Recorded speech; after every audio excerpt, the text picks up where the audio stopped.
सिया राम सिया राम सिया राम, राम सिया राम सिया राम सिया राम। प्रथम सुपन बालकांड।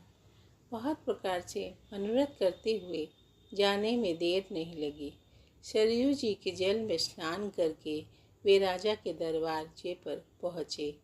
राजा ने अब मुनि का आना सुना, तब वे ब्राह्मणों के समाज को साथ लेकर मिलने गए और दंडवत करके मुनि का सम्मान करते हुए उन्हें लाकर अपने आसन पर बैठाया। चरणों को धोकर बहुत पूजा की और कहा, मेरे समान धन्य आज दूसरा कोई नहीं है। फिर अनेक प्रकार के भोजन करवाएं, जिससे श्रेष्ठ मुनि ने अपने हृदय में बहुत ही हर्ष प्राप्त किया।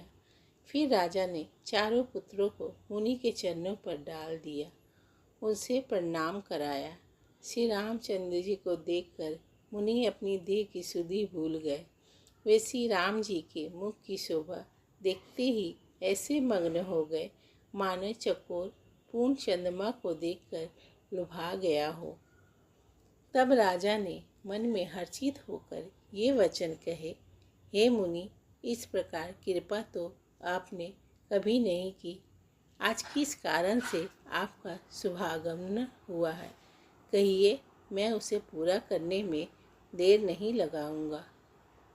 मुनि ने कहा, हे राजन, राक्षसों के समूह मुझे बहुत सताते हैं, इसलिए मैं तुमसे कुछ मांगने आया हूँ। छोटे भाई सहित श्री रघुनाथ जी को मुझे दो। राक्षसों के मारे जाने पर मैं सनातन सुरक्षित हो जाऊंगा। हे राजन, प्रसन्न मन में से इनको 2 माह मोह और अज्ञान को छोड़ दो। हे स्वामी, इससे तुमको धर्म और सुयश की प्राप्ति होगी और इनका परम कल्याण होगा।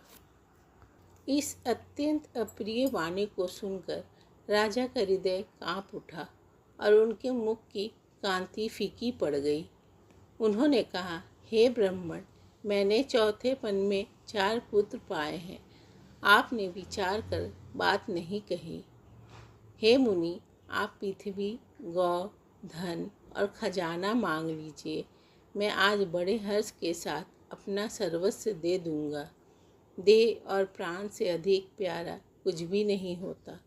मैं उसे भी एक पल में दे दूंगा। सभी पुत्र मुझे प्राणों के समान प्यारे हैं। उनमें भी हे प्रभु, राम को तो किसी प्रकार भी देते नहीं बनता।